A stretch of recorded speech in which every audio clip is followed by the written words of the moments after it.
Complace y honra la mesa de trabajo de Enfoque TV y muy concretamente el segmento que produzco y dirijo, Diálogo Frontal No Neutral. La presencia del doctor economista Alfredo Vergara por un tema singular, insólito, ya van a ver de qué se trata. Este tema tiene un antecedente. Miembros y empresarios que hacen turismo en el Ecuador y concretamente aquí en Quito me han pedido omitir sus nombres, guardar reserva, no tengo ningún problema. Me han pedido este diálogo y el tema. ¿Qué es lo que me han contado? Antes de decirles esto que resulta anecdótico y preocupante, voy a dar una cordial bienvenida a mi buen amigo, el doctor economista Vergara. ¿Cómo estás, Alfredo? Bienvenido. Bien, Marcelo, muy gracias por la invitación y por el tema, además, que es singular. Así es. Gracias, Alfredo. Bueno, turistas extranjeros, cuando han venido al Ecuador, diferentes nacionalidades, han dicho, sí, en efecto, es un país bonito, no es el país más bonito del mundo, algunos han dicho esto, y claro, nosotros hemos llegado acá al Ecuador a hacer turismo, algunos de habla inglesa, otros muy exigentes de habla francesa, alemanes ni digamos, porque hay una promoción muy interesante del país ecuatoriano. Hay una promoción desde hace algunos años. Y hemos venido acá. Y sí, pero nos topamos, esta es una versión de los turistas, nos topamos con que es uno de los destinos turísticos más caros del mundo. Y el hecho es que estos que me han pedido, estos emprendedores me han dicho, nos han dicho sotto voce que por lo que aquí pagan podrían ir a paraísos tan bonitos, tanto o más que el Ecuador, como en el Caribe, la propia Europa, en fin. Me contaron de un turista español con su familia. Los españoles son imprudentes a veces, y cuando son imprudentes suelen ser fastidiosos. Le había dicho a este empresario turista, ustedes son chauvinistas respecto de lo que aquí cuesta y lo que me está costando venir a visitarlos, a hacer turismo. Y le preguntó por qué. Aquí vengo a enterarme de que hay una ciudad que se llama la Centinela del Sur, otra que es la Atenas del Ecuador, otra que es la Sultana de los Andes, otra que es la Tierra de las Flores. He ido a Ambato, ha dicho este español, no he encontrado ninguna flor. Es una ciudad casi desértica. Y la perla del Pacífico, y así, en fin. Entonces he encontrado algunas antonomasias, ha dicho este español impertinente, un poquito pintorescas, pero el reclamo de fondo era que el país es caro, demasiado caro, comillas, para lo que es el país. Y es caro para los ecuatorianos. Esto ya es una experiencia nuestra, con todo el amor que le tenemos a la patria. Ustedes saben, voy a ponerles un ejemplo, un automotor cualquiera, cuesta aquí 50% más de lo que cuesta en Colombia o lo que cuesta en el Perú. Es un automotor, lo mismo pasa con el pan, con las gaseosas, con los comestibles, en fin. He invitado a este agudo, bien enterado, doctor economista Alfredo Vergara para que nos cuente por qué razón el país ecuatoriano es uno de los países más caros del mundo. Alfredo, bienvenido. Ese es el tema contigo. Buenos días, ¿cómo estás? A ver, yo diría que el Ecuador comenzó a ser caro a partir de la mitad de la primera década de este siglo. Coincide un poco, en parte, con la dolarización. Se justifica un poco o se explica un poco por la dolarización, pero desde luego, y te voy a dar una respuesta rápida si tú quieres, la causa de la carestía o del incremento... Del encarecimiento de la vida. Del encarecimiento de la vida. Respecto incluso a los propios ingresos nuestros, no a los turistas, a pesar que los turistas también están acostumbrados a ir a un país amable en servicio, calidad de servicios y en precios. La segunda parte es la que estamos hablando aquí. Es decir, el alto costo versus, por ejemplo, este momento, la falta de liquidez, la falta de trabajo, la gente no tiene dinero en la cartera ni en el bolsillo. Así es, y es contradictorio que haya poca capacidad de compra del ecuatoriano y sigan subiendo los versus precios. unos precios agresivos e insolentes. Mira, yo tendría que comenzar diciéndote que cuando nos dolarizamos, ahí tuvimos una primera causa de la inflación por una razón. El precio que pusieron... Mira, no estoy hablando de inflación, no, perdón, no, Alfredo, no. porque no se trata de... El país no tiene inflación literalmente. No tiene. Debajo de un 1% no tiene inflación y los precios siguen subiendo. Ese es el caso. No tiene inflación, o sea, el tema no es inflación. No, yo sé que no es de inflación, pero sí es la capacidad de compra del dólar frente a los precios producidos aquí mismo. Es lo que estoy tratando de decir. Yo creo que se inicia la cuestión. O sea, el primer boom de inflación que sí hubo al comienzo del siglo fue por el hecho que la moneda, nuestra moneda, el SUC, se devaluó demasiado. Cuando tenía un valor de 12.500, pues se le puso 25.000. Ese fue el primer punch. Más que el 90% de inflación, estábamos bordeando ya la hiperinflación con el delincuente de Maguad. Esto es verdad. Nos dolarizó sin saber lo que hacía, le resultó bien por una relancina, por una carambola, pero la dolarización terminó estabilizándonos. Así es, sí, a eso vamos. Pero nos estabilizó en un nivel de precios muy superior al del 1999. Nos estabilizó en inflación. Hacia arriba. Pero, claro, hacia arriba, pero con un nivel muy alto de precios. Mira, yo me acuerdo, tenía un hijo en ese tiempo de adolescente que le gustaba mucho la hamburguesa. Y iba, yo recuerdo, el Burger King, el famoso, era 10.000 sucs. Eso valía.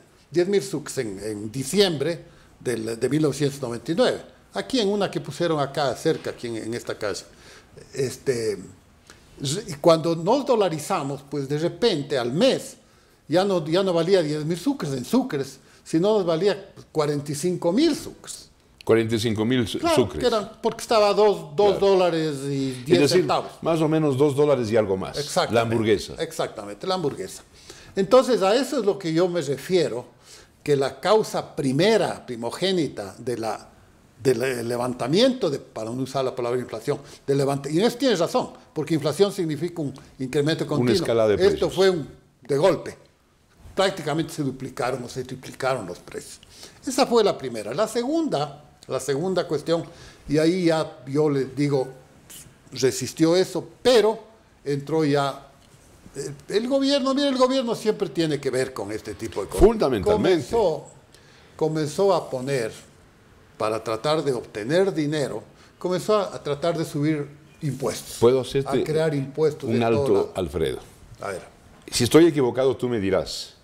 Entre que el delincuente Maguad nos dolariza, porque le dijeron sálvese con este boom, ni entendía la economía, no entendía nada. Y el advenimiento de otro delincuente de Correa, pasan aproximadamente 7, 8 años. En ese lapso, la economía ecuatoriana, concretamente bajo el gobierno del señor Gutiérrez, no lo estoy defendiendo, y gracias a un frente económico liderado, conducido por gente experta, con Mauricio Pozo a la cabeza, la economía se nos estabiliza, había plata para comprar, había buen nivel, buen equilibrio entre la oferta y la demanda. Cuando nos viene, ¿no es cierto?, la carga impositiva y tributaria, con una especie de voracidad del Estado, es con los socialistas. Así es.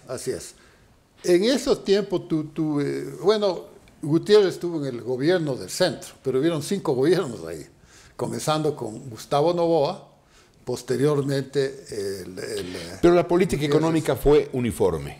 Fue uniforme. Yo diría que fue obligatoriamente uniforme por la dolarización, cuando la dolarización era administrada por la sociedad civil. Es decir, no era administrada por ninguno de esos gobiernos. Tú tienes gran razón, economista, doctor, porque una dolarización es la que se domina, se trabaja y se opera desde la sociedad civil, desde la oferta y la demanda, así es, o desde el Estado. Eso es muy diferente. Así es, sí, radicalmente diferente. Mientras se operó desde la sociedad civil, incluyendo el gobierno de Gutiérrez y los otros 5 gobiernos que estuvieron ahí, pues también fueron parte de eso. Incluyeron la economía funcionó bien, a pesar que partió de un alto nivel de precios, por lo que ya comentamos. Del boom de la dolarización. Funcionó muy bien, ¿por qué? porque además de estos efectos que tuvo iniciales sobre el costo de la vida, tuvo también la generación de empleo, la generación del Producto Interno Bruto, no nos podemos olvidar, y la disminución de pobreza. Recuérdanos de esas 3 cifras, por favor. A ver, en empleo, sé que creo que es la que más impacta, fueron 200.000 empleos en promedio anual. Antes de Correa. Antes de Correa, desde el 2008 desde el 2000 hasta el 2008, incluyendo los 2 primeros años de Correa. 200.000 plazas de trabajo anuales. Anuales. Mientras, y esto también es importante porque a veces la gente dice, bueno, 200.000 no es mucho. 200.000 es un montón para el anuales. Es un montón para el Ecuador por una razón. La fuerza laboral que se va integrando año a año y permanentemente, es decir, los que cumplen 18 años y entran, ya sean de estudiantes o de trabajadores, entran, es 120 anual. 200.000 plazas de trabajo anuales significa 1 millón de personas que comen mejor. Tienes que cada uno por 4 miembros de familia. Exactamente. Pero además de eso, si solo 120.000 se integran a la fuerza laboral cada año y se abren 200.000, significa que hay un exceso de demanda de trabajo de 80.000 anuales. ¿De dónde sacas esa demanda? Pues necesitas seres humanos que no puedes ir y sembrarlos o tajar de los árboles. Tienes una gran cantera aquí en nuestro país, que es el sector informal. El sector informal. Ahí acudes, este rato ese sector informal son más de 5 millones. Se llama subempleo. Exacto, lo que se llama subempleo. Y que el gobierno, los distintos gobiernos, dan diferente denominación un poco para ocultar el hecho de que en realidad son desempleados, que se juegan la vida como Entonces, en ese periodo sube la tasa de empleo en una forma visible. Segundo, Producto Interno Bruto. Producto Interno Bruto crece unos años más, unos años menos. En el gobierno de Gutiérrez, ya que lo mencionaste, fue el que más creció, al 8.2, de acuerdo a las estadísticas del Banco Mundial, que son bien revisadas. Una tasa insólita, inédita en la historia ecuatoriana. No solo en el Ecuador, en Latinoamérica. A los 2 años creció Panamá al 5%, y me acuerdo la bulla que hicieron en Panamá. El Ecuador 8%. 8.2%. En ese, claro que hubo también el OCP, el oleoducto, la producción adicional de petróleo pesado, que impulsó bastante, pero fue un éxito. En todo caso, esa casi primera década fue de 4.7% en promedio anual. Esa tasa ya no la tenemos. En el año pasado tuvimos menos 0.2. Negativo. Menos de 0%. En ese periodo, antes de Correa, antes del sinvergüenza, delincuente, saqueador de Correa, el empleo creció. El Producto Interno Bruto creció a una tasa de 4.7% promedio. ¿Sí? Y la tercera cosa, si me permites, claro, para terminar estos 3 cosas. El tercer factor. La pobreza. El índice de pobreza subió en el 99 por el salvataje bancario, el feriado bancario, etcétera, al 65%, de acuerdo a estadísticas del Banco Mundial. ¿De la PEA? ¿De la población económicamente o en general? El índice de pobreza, es decir, los que tenían menos de $3, en ese tiempo esa era la cotización, menos de $3 diarios para vivir per cápita. Eso es pobreza, no es pobreza extrema. Pobreza extrema es menos de 1.20. Pobreza, eso se redujo a la mitad. Eso fue también un éxito increíble desde el punto de vista social. Entonces, con esas 3 estadísticas, la inflación que se subió inicialmente por en el 99, por la cotización, exactamente, fue un poco absorbida por el resto de la gente. No se la sintió. ¿Sí? Pero cuando llegó en el 2008, ya cuando pudo cosechar lo que había sembrado en Montecristi. Porque el saqueador vino a cosechar. Cuando pudo cosechar ya el poder que sembró en Montecristi, Correa comenzó primero a extraer recursos de la dolarización y segundo a poner impuestos. Ahí comenzó con el primer impuesto, el impuesto a la salida de capitales, que comenzó con el 0.1%, pero él ya anunció que se iba a subir hasta el 10%. Eso aumentó. Llegó al 5%. Llegó al 5% y paró.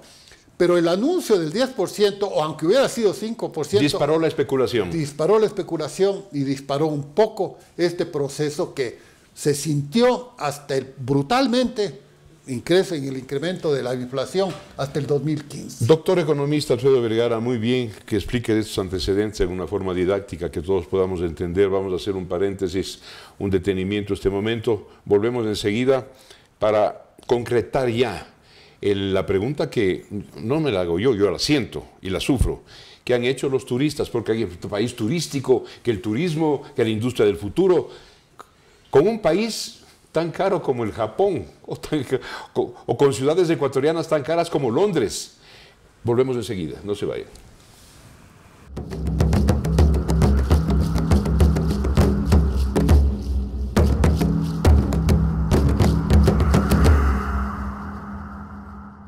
Les recuerdo a ustedes que este segmento que dirige su servidor y amigo se hace gracias al alto auspicio del Centro Odontológico Neurofocal de la doctora Lucy Calderón. Los datos del Centro Odontológico Neurofocal los encuentran ustedes en pantalla. Vamos adelante concretando ya, Alfredo Vergara, doctor economista, las causas que detonan, que determinan que este país sea un país carísimo. Y para los ecuatorianos, no solo para los turistas. Claro, porque los ecuatorianos siguen con el mismo nivel, más o menos, de ingresos pues, que tenían hace unos 10 años, ¿no? A ver, mira, el mundo se ha hecho cada vez más chico por la tecnología, por la facilidad de transporte. No es lo que teníamos hace 40 años, donde la inflación y la alza de costos se producía siempre dentro del mismo mercado. Ahora tenemos pues la tecnología y el transporte. Entonces tenemos dos tipos de bienes ya desde el punto de vista del análisis de inflación. Lo que se llama bienes transables, es decir, aquellos bienes que pueden ser comercializados con diferentes partes del mundo, que pueden ser trasladados fácilmente. Y los que no son transables. Los que no son transables tienen su propia forma de mirar el mercado. Pero los bienes transables, generalmente por la tecnología, son bienes que se abaratan. Por el volumen de producción. Por el volumen, son masificables de masa. Sale un teléfono celular, al principio cuesta $1.500. La gente empieza a comprarlo, el volumen de ventas avanza, ¿no es cierto? Y la libre competencia hace que baje el precio. Eso es, ¿no? Así es, básicamente. Tú mencionaste un ejemplo de los carros. Los carros, claro, son 50% más caros que en Colombia y en Perú. Así es.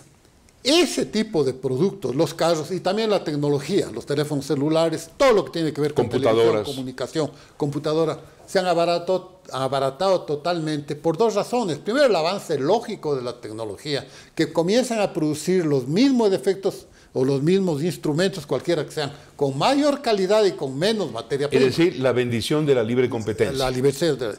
Y segundo, también la competencia de China, porque China tiene una ventaja desde el punto de vista de ellos y también creo yo, para los consumidores del resto del mundo, y es que produce sin pagar lo que se llama las patentes. Y sobre las patentes nos pagan los chinos y sobre todo tienen una mano de obra baratísima, porque con una taza de arroz tienen a los laborantes chinos trabajando todo el día. Y con exigencias tecnológicas muy precisas. Y unos ñatos que ven en el horizonte en CinemaScope. Por lo tanto, pueden imitarte al auto más caro producido en Europa con el mismo color, el mismo tamaño, las mismas figuras, y lo único que hacen, porque no pueden hacer, es cambiarle un poquito la marca. Lo que dices es cierto. El año 2019... los automotores chinos rompen el récord de ventas en el Ecuador. En el Ecuador y en el mundo. Así es. Entonces, pero uno puede beneficiarse acá, los del Ecuador nos hemos beneficiado en parte, sí, pero no nos hemos beneficiado como se benefician Perú o Colombia, y aquí estoy cogiendo a los dos países que tú mencionaste en la cuestión de cash. Creo que mencionaste solo Colombia, pero bueno, yo le incluyo a Perú. Colombia y Perú, les dije los dos países. Perfecto. Las cosas son más baratas en 50%, no solo los carros. ¿Por qué? Porque Colombia no tiene un castigo a los bienes importados, y Perú tampoco. Impuestos. Aranceles. Aranceles, aranceles son impuestos a los bienes importados. ¿No? Impuestos o aranceles en ese caso. No tienen, como sí tenemos nosotros. Cierto es que se han desmontado ya un poco en el último año comenzó por la cuestión con la Es decir, Europa, concretamente, Alfredo, Colombia y Perú no le cobran a su pueblo los impuestos que aquí el gobierno socialista nos cobra a nosotros. Así es. Pero hay otra cosa que quiero que menciones. Colombia y Perú tienen 5 o 6 veces más la renta nacional y el Producto Interno Bruto que nosotros. Sí, sí, sobre todo el crecimiento. Y sobre todo otra cosa también que para mí es incluso más importante, que lo tuyo es muy importante lo que acabas de mencionar, pero tal vez es más importante la inversión externa. Nosotros no tenemos inversión externa. ¿Y por qué no la tenemos? 500, 600 millones son no como inversión, sino un poco para reposición del capital que ya está funcionando aquí. Nada más. ¿Por qué? Que las inversiones, que la tasa de inversión extranjera directa, sí. Disculpen, por favor. Mira, ¿Quién va a venir a invertir a este país con semejante carga impositiva, por favor? Primero carga impositiva, pero también yo quiero aquí acordarme, quisiera ya olvidarme de Correa. Con las sabatinas de Correa, que insultaba cada rato. Eso ahuyenta. La inseguridad jurídica. La inseguridad jurídica, el hecho de que te insulten a ti porque eres empresario. Él insulta. Pelucón. Y sobre todo promoviendo el odio de clases. Así es, promoviendo ese tipo de cosas. Ahora, yo no estoy defendiendo a ellos también tienen su parte, su culpa, porque ellos desde hace muchos años se preocupan básicamente en su sector, lo cual es un gran error, siempre lo he dicho eso. Pero si es de un presidente de la República el que hizo, eso te ahuyenta. Que lo diga un analista o alguien competidor del propio gremio, no hay problema. Pero si le dice un presidente de la República... Pero si un presidente de la República le dice a un empresario que está generando trabajo, que está produciendo bienes y servicios, que tiene las estanterías llenas de sus productos en los supermercados y en las tiendas, le dice, pelucón, destrúyanlo cuando lo vean, estos son los explotadores, estos son los represivos. ¿Qué hace el productor? ¿Qué hace el inversionista? Coge sus tereques, hace maletas y se va. Y el extranjero dice, yo allá no voy. O no viene. A mí personalmente, me disculpas aquí una especie como de cuña a mi idea, yo creo que el Ecuador necesita reactivar su dolarización como la tuvo inicialmente. ¿De qué manera? Es decir, la dolarización controlada por la sociedad civil. Y no por el Estado. Y no por el Estado. Pero eso básicamente es empezar a renunciar a los impuestos. Básicamente es eso. Sí, pero no deberían, si es que ellos quieren separar los impuestos de lo otro, que ya te voy a decir que quiero decir. Es decir, que las cosas sean caras o que las cosas cuesten X precio por el fenómeno de la oferta y la demanda, uno entiende. Pero no que sean caras porque a todo le meten tributo, le meten impuestos, le meten tasa y le meten arancel. El gobierno impide que este empequeñecimiento del Estado, por lo que ya dijimos, la cuestión de la tecnología y del avance en la cuestión transportes, no llega al Ecuador. No llega al Ecuador porque el gobierno pone esta barrera artificial que son los impuestos, los aranceles. Esa para mí es la principal causa, no la única, pero sí la principal, para que los productos de aquí sean más caros que en el extranjero. Y obviamente eso resiente a la gente, tú hablabas del turismo, a la gente que conoce cuánto valen las cosas afuera. Son turistas y los turistas de emprendedores los que me han pedido que dialogue contigo. Y me han trasladado frases que escuchan ellos a los turistas franceses, alemanes, ingleses, norteamericanos y españoles. Un español ha venido inclusive, acabo de repetir, a ofendernos. Ustedes son chauvinistas con eso de la Centinela del Sur, la Atenas del Ecuador, la Carita de Dios. Por favor, el español ha dicho, con su familia, hay países bonitos como este, mucho más bonitos y más baratos. No sé, una grosería. No sé los demás bonitos, a mí me parece. Bueno, yo conozco alguito de otros países. El Ecuador tiene cosas, y Quito especialmente. Y han hablado del Caribe. Difíciles. No volvemos al Ecuador, el próximo año iremos a cualquier isla del Caribe, incluyendo Cuba. Muy bien, pero también se puede decir, vea, ¿por qué no se van por Puerto López, al sur, aquí en el Ecuador, y van a encontrar las playas más divinas? O al sur de Muisne. Bueno, pero estamos un poco defendiendo. ¿Has estado en el Caribe? Sí, claro. Sí, discúlpame que te diga, son paraísos. Bueno, paraísos de paraje, cocoteros, palmeras vírgenes. Sí, son sitios muy bien cuidados, pero la primitivez de las playas en sí, si que te olvidas de un poquito los edificios y las caribeñas. Pero bueno, esos son para los mochileros, pues no. Bueno, está bien. Yo creo eso que básicamente es. Ahora, ¿cómo hacer? Tú dices bajando los impuestos.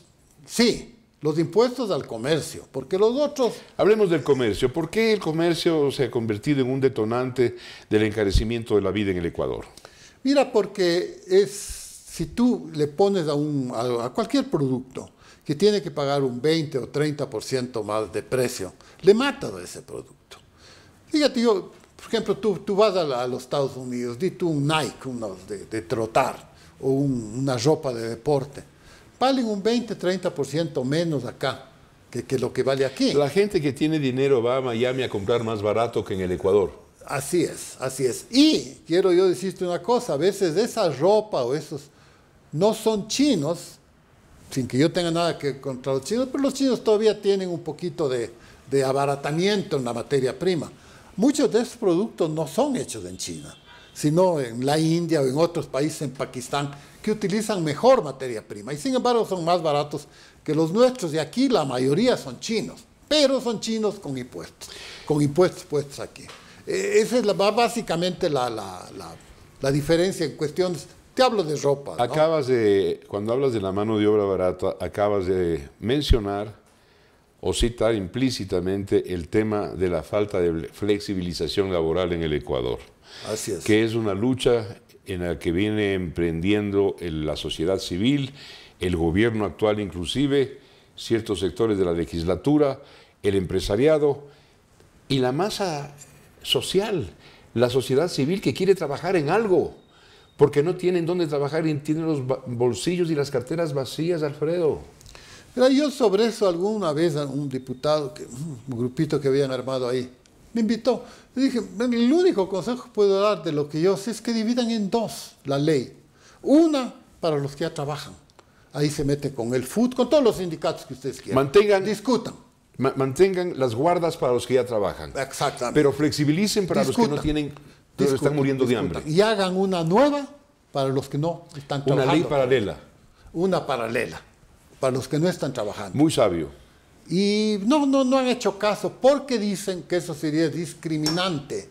Dicen la mayoría de los sindicatos, ¿no? Sería discriminante, y yo digo discriminante contra los nuevos.